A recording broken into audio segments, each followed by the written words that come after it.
Hello students, मैं हूं विकास और मैं आप सभी का नॉलेज बीम यूट्यूब चैनल के एक नए वीडियो में पुनः स्वागत करता हूं। स्टूडेंट्स, आज के वीडियो में मैं क्लास 12 के इंग्लिश सप्लीमेंट्री का जो पहला लेसन है द थर्ड लेवल अर्थात तीसरा तल, इस लेसन का हिंदी एक्सप्लेनेशन आपको स्पष्ट करने वाला हूं।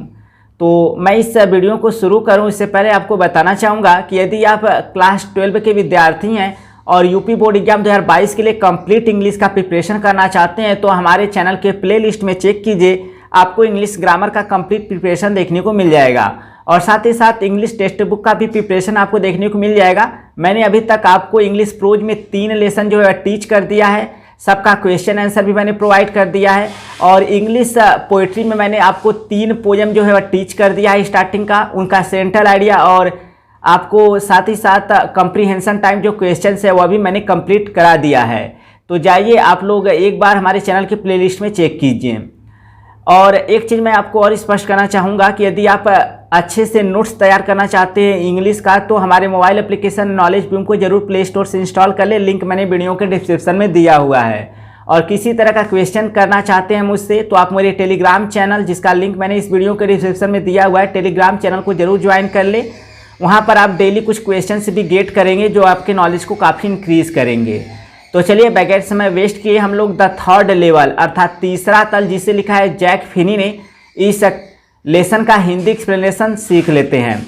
तो जैसा कि यह जो थर्ड लेवल नामक कहानी है, इसमें जैक फिनी ने एक चार्ली नामक व्यक्ति का जो है वर्णन किया है। तो चार्ली नामक जो व्यक्ति है वह आधुनिक समय से काफ़ी डरा हुआ, काफ़ी असिक्योर यानी काफ़ी भयभीत ऐसा प्रतीत होता है, इसलिए वह इन मॉडर्न टाइम की इनसिक्योरिटी अर्थात असुरक्षा, डर तथा भय से बचना चाहता है और पुराने समय में अर्थात बीते हुए समय में अपना जीवन व्यतीत करने का ऐसा वह कल्पना करता है। इस वजह से वह ग्रैंड सेंट्रल स्टेशन पर उसे लगता है कि एक कोई तीसरा तल है।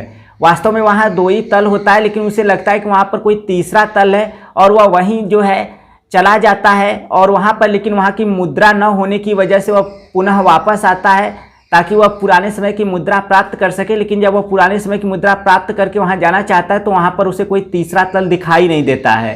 तो कहने का तात्पर्य यह है कि जो चार्ली है वह एक अपनी कल्पना का तीसरा तल जो है निर्मित करता है ताकि वह इस वर्तमान समय की असुरक्षा, डर तथा भय से बचकर उस पुराने समय में चला जाए। तो इसी को काफ़ी रोचक तरीके से जैक फिनी ने लिखा हुआ है। तो चलिए देखते हैं इस लेसन का हिंदी एक्सप्लेनेशन। तो इस लेसन की जो स्टार्टिंग है यहाँ से स्टार्ट होता है, the president of the New York central and the New York New Haven and Hartford rail roads अर्थात न्यूयॉर्क सेंट्रल और न्यूयॉर्क न्यू हेवन और हार्टफोर्ड रेल मार्गों के अध्यक्ष विल स्वेयर ऑन यानी शपथ खाकर कहेंगे या कसम खाकर कहेंगे a stack of timetable समय सारणी की ढेर का, यानी एक समय सारणी की ढेर की कसम खाकर New York central, New York New Haven और हार्टफोर्ड रेल मार्गों के अध्यक्ष कहेंगे दैट की देयर आर ओनली 2 कि वहाँ केवल 2 ही हैं। तो यह जो रेल मार्गों की देखरेख करने वाले अध्यक्ष हैं, यह लोग समय सारणी की ढेर की कसम खाएंगे यानी समय सारणी को देखकर कहेंगे कि वहाँ पर केवल 2 ही तल हैं अर्थात वहाँ पर कोई तीसरा तल नहीं है, जो कि चार्ली बता रहा है। ठीक है, बट लेकिन आई से मैं कहता हूँ, लेकिन मैं कहता हूँ देयर आर 3 कि वहाँ 3 हैं, बिकॉज क्योंकि आई हैव बीन मैं हुआ हूँ ऑन द थर्ड लेवल तीसरे तल पर of the grand central station grand central station के। लेकिन मैं आई से देयर आर 3 लेकिन मैं कहता हूँ कि वहाँ 3 हैं, because I have been on the third level of the grand central station क्योंकि मैं ग्रैंड सेंट्रल स्टेशन के तीसरे तल पर हुआ हूँ या फिर गया हूँ। यस हाँ, आई हैव टेकन मैंने लिया है द ओबियस प्रत्यक्ष स्टेप मतलब कदम, हाँ मैंने प्रत्यक्ष कदम लिया अर्थात मैं प्रत्यक्ष रूप से कदम रखा हूँ। आई टॉक्ड मैंने बात किया to a psychiatrist friend of mine अपने एक मनोचिकित्सक मित्र से। I talked to a psychiatrist friend of mine मैंने अपने एक मनोचिकित्सक मित्र से बात किया। अमंग अदर्स दूसरे लोगों के बीच, यानी दूसरे लोगों के अतिरिक्त या दूसरे लोगों के बीच मैंने अपने एक मनोचिकित्सक मित्र से क्या किया, बात किया। आई टोल्ड ही, मैंने उसे बताया, अबाउट द थर्ड लेवल, उस तीसरे तल के बारे में, at grand central station, grand central station पर, यानी मैंने उसे ग्रैंड सेंट्रल स्टेशन पर उस तीसरे तल के बारे में बताया। एंड ही सेड, और उसने कहा, it was a waking dream, यह एक जागता हुआ स्वप्न, विश मतलब इच्छा, फुलफिलमेंट मतलब पूरा करना, फुलफिल मतलब होता है पूरा करना। देखिए, एंड ही सेड, और उसने कहा, it was a waking dream wish fulfilment, और उसने कहा यह एक जागते हुए स्वप्न की इच्छा को पूरा करना था, और उसने कहा कि यह एक जागते हुए स्वप्न की इच्छा को पूरा करना है। डायरेक्ट नरेशन में ही सेड, उसने कहा, आई वाज, मैं था, अनहैप्पी मतलब अप्रसन्न, यानी उसने कहा मैं अप्रसन्न था अर्थात दुखी था, इसलिए मुझे ऐसा लग रहा है। ठीक है, that made my wife, that made वह बना दिया, माई वाइफ मेरी पत्नी को, काइंड मतलब प्रकार, ऑफ मैड पागल, यानी वह बात मेरी पत्नी को एक प्रकार का पागल बना दिया, अर्थात that made my wife kind of mad, यानी वह मेरी पत्नी को एक प्रकार का पागल बना दिया, अर्थात वह बात मेरी पत्नी को एक प्रकार का पागल बना दिया। बट लेकिन ही एक्सप्लेन्ड, वह स्पष्ट किया, दैट की, ही मीन्ट उसका मतलब था, द मॉडर्न वर्ल्ड यानी वर्तमान दुनिया, इज फुल ऑफ इनसिक्योरिटी असुरक्षा से भरी है, फियर भय से भरी है, वार युद्ध से भरी है, वैरी दुख से भरी है, and all the rest of it और इसी प्रकार की सभी चीज़ों से, रेस्ट मतलब शेष, और शेष इसी प्रकार की सभी चीज़ों से यह दुनिया क्या है, भरी हुई है। एंड दैट, और उसने यह भी स्पष्ट किया, दैट की, आई जस्ट वांट, मैं केवल चाहता हूँ, टू एस्केप मतलब बचना, और उसने यह भी स्पष्ट किया कि मैं केवल बचना चाहता हूँ। देखिए, that made my wife kind of mad, यानी वह बात मेरी पत्नी को एक तरह से पागल बना दिया।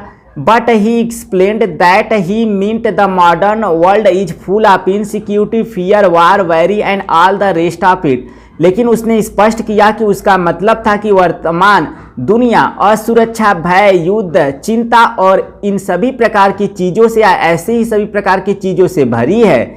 एंड दैट, और उसने यह भी स्पष्ट किया, दैट की, I just want to escape, कि मैं केवल बचना चाहता हूँ। वेल, अच्छा, हु डज नॉट, कौन नहीं चाहता, अर्थात कौन बचना नहीं चाहता है।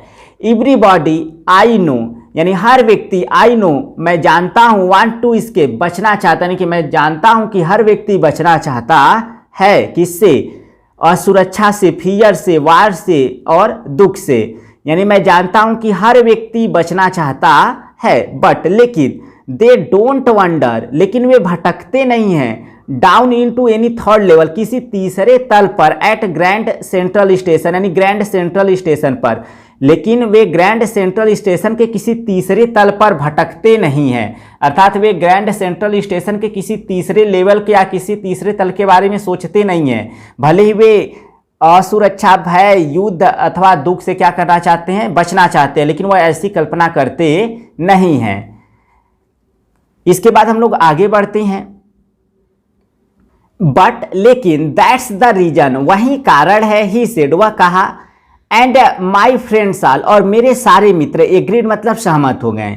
वह कहा लेकिन वही कारण है और मेरे सारे मित्र सहमत हो गए। जब चार्ली ने बताया कि यह जो आधुनिक संसार है असुरक्षा, भय, डर इन सब से भरा हुआ प्रतीत हो रहा है उसे, तो वह इन सब से बचने के लिए उसे लगता है कि ग्रैंड सेंट्रल स्टेशन पर एक तीसरा लेवल है, तीसरा तल है, जो कि उसे प्राचीन समय में यानी पुराने समय में ले जाएगा। ऐसा जब वह बताता है कि वर्तमान दुनिया जो है असुरक्षा, भय इन सब से भरी हुई, इससे बचने के लिए ही उसे ऐसा आभास हो रहा है। जब ऐसा वह बताता है तो उसके सारे मित्र जो हैं वह क्या होते हैं, सहमत हो जाते हैं। एवरीथिंग यानी प्रत्येक चीज़ें, पॉइंट्स टू इट इसी की ओर इशारा करते हैं। दे क्लेम्ड वे दावा किए, अर्थात वे दावा किए प्रत्येक चीज़ें इसी ओर इशारा करते हैं कि उसे ऐसा इसलिए हो रहा है क्योंकि वह लग रहा है कि वर्तमान समय की जो यह असुरक्षा, भय, डर है, इनसे बचकर एक काल्पनिक दुनिया का क्या कर रहा है, कल्पना कर रहा है। इसके बाद माई स्टाम्प कलेक्टिंग, मेरे डाक टिकटों का संग्रह, फॉर एग्जाम्पल मतलब उदाहरण के लिए, कलेक्टिंग मतलब संग्रह। My stamp collecting for example यानी उदाहरण के लिए मेरे डाक टिकटों का संग्रह, that is a temporary refuge जो कि एक अस्थायी आश्रय है, फ्रॉम रियलिटी वास्तविकता से बचने का, यानी जो कि वास्तविकता से बचने का एक अस्थायी आश्रय है, वेल अच्छा मे बी हो सकता है, यानी ऐसी बात हो सकती है कि भाई तुम अस्तिकता से बचने के लिए एक काल्पनिक दुनिया में रहना चाहते हो, एक अस्थायी आश्रय में अर्थात जो कि थोड़े समय के लिए रहता है उसमें रहना चाहते हो, ऐसा हो सकता है। बट लेकिन माई ग्रैंड फादर, लेकिन मेरे दादाजी डिड नॉट नीड, आवश्यकता नहीं किए, एनी रिफ्यूज, किसी भी आश्रय की, फ्रॉम रियलिटी, अस्तिकता से बचने के लिए। लेकिन मेरे दादाजी को अस्तिकता से बचने के लिए किसी आश्रय की आवश्यकता नहीं थी। थिंग्स मतलब चीजें, वर मतलब थी, प्रीटी मतलब काफी, नाइस मतलब अच्छी, यानी चीजें काफी अच्छी थी, एंड पीसफुल और शांतिमय थी, इन हिज डे, उनके समय में। फ्रॉम ऑल आई हियर, सभी लोगों से मैं सुनता हूँ, यानी सभी लोगों से मैं सुनता हूँ कि उनके समय में चीजें काफी अच्छी और काफी शांतिमय थी। एंड और ही स्टार्टेड, और उन्होंने शुरू कर दिया था, माई कलेक्शन, मेरा संग्रह, और उन्होंने मेरा संग्रह भी क्या कर दिया था, शुरू कर दिया था। It is a nice collection too, यह एक अच्छा संग्रह भी है। ब्लॉक्स मतलब खंड या फिर टुकड़े, ऑफ 4 यानी 4 खंडों, आप प्रैक्टिकली, प्रैक्टिकली मतलब वास्तव में, एवरी यूएस प्रत्येक अमेरिका की, इशू मतलब जारी, फर्स्ट डे कवर्स यानी प्रथम दिन के लिफाफे, ठीक है, प्रथम दिन के लिफाफे, एंड सो ऑन इत्यादि। देखिए it is a nice collection too, blocks of 4 of practically every US issue, first day covers, and so on, यानी वास्तव में प्रत्येक अमेरिका द्वारा जारी किए गए डाक टिकटों के 4 खंड और प्रथम दिन के लिफाफे अच्छे संग्रह भी हैं, एंड सो ऑन और इत्यादि। यानी it is nice collection too, blocks of 4 of practically every US issue, first day covers, and so on, यानी वास्तव में प्रत्येक अमेरिका द्वारा जारी किए गए 4 खंड और प्रथम दिन के लिफाफे इत्यादि एक अच्छा संग्रह भी हैं। प्रेसिडेंट रूजवेल्ट यानी कि राष्ट्रपति रूजवेल्ट कलेक्टेड, इकट्ठा करते थे स्टाम्प, डाक टिकटों को, टू मतलब भी, यानी राष्ट्रपति रूजवेल्ट भी डाक टिकटों को इकट्ठा करते थे, यू नो, आप जानते हैं, यानी आप जानते हैं कि राष्ट्रपति रूजवेल्ट भी डाक टिकटों को इकट्ठा करते थे। इसके बाद आगे बढ़ते हैं। एनीवे फिर भी, here is what happened, here is यहाँ है, व्हाट जो कुछ, हैपेंड मतलब घटित हुआ, at grand central, grand central पर, फिर भी यहाँ है जो कुछ ग्रैंड सेंट्रल पर घटित हुआ। तो क्या कुछ घटित हुआ बताएगा। वन नाइट मतलब एक रात्रि, लास्ट समर यानी पिछले ग्रीष्म ऋतु, यानी पिछले ग्रीष्म ऋतु की एक रात्रि, I worked late at the office, मैं कार्यालय में देर तक कार्य किया। आई वाज इन हैरी, मैं जल्दी में था, टू गेट प्राप्त हो जाने के लिए, अप टाउन रिहायशी भाग या रिहायशी क्षेत्र, टू माई अपार्टमेंट अपने फ्लैट के। I was in hurry to get uptown to my apartment, यानी मैं अपने फ्लैट के रिहायशी भाग में प्राप्त हो जाने के लिए या फिर चले जाने के लिए जल्दी में था। सो इसलिए आई डिसाइडेड, मैंने निर्णय लिया, टू टेक द सबवे, सो इसलिए आई डिसाइडेड मैंने निर्णय लिया, टू टेक लेने का, द सबवे भूमिगत रेल, इसलिए मैंने भूमिगत रेल को लेने का निर्णय लिया, from grand central, grand central से, इसलिए मैंने ग्रैंड सेंट्रल से भूमिगत रेल को लेने का निर्णय लिया, बिकॉज क्योंकि, इट इज फास्टर यह अधिक तेज होता है, देन द बस, बस की अपेक्षा, क्योंकि यह बस की अपेक्षा अधिक तेज होता है।